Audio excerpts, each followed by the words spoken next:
My name is Killian Davis, and I am training for the Detroit Marathon on October 20th. How are you training?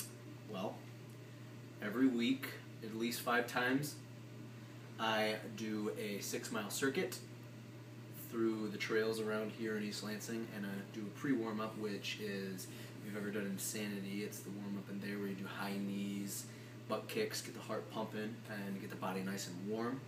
I also like to get a lot of water in my system prior so I don't get dehydrated. And every night I generally try to load up on carbs so I have a lot of energy for the next day. So after I complete my warm-up, I get a good stretch in. I want to keep the muscles good and stretched out so that they're not going to tear, because that would be at the end of me. And yeah, so once I complete my run, I do a mile walk to get my legs nice and cool down, and then I stretch out again since the muscles are nice and warm and tight at that point, and get them all stretched. And then I repeat every day. What advice would you give to someone else who is running a marathon?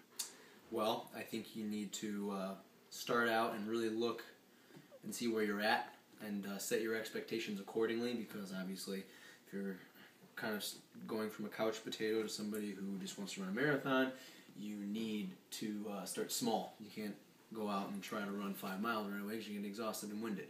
So you need to really build up your intervals there. Another important thing too, I'd say, is get the right shoes for it.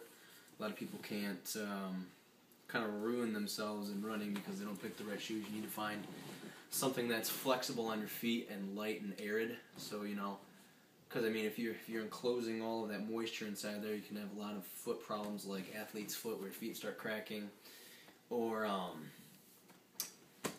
let's see. And if you don't have flexible shoes, you generally run. The best way you run is on your toes. So you want flexible shoes so you can have that kind of natural movement off of the pavement and not click those heels down, because that leads to a lot of back issues. So best advice there is set your expectations low and get the right shoes for it, and eat right, because your energy comes from what you eat. And if you eat crap, you're going to feel like crap, and you're going to run like crap. What's a good example of what to eat? For breakfast, you want to eat something that's relatively high in protein, give you kind of that extra boost for energy. You want to stay away from sugar.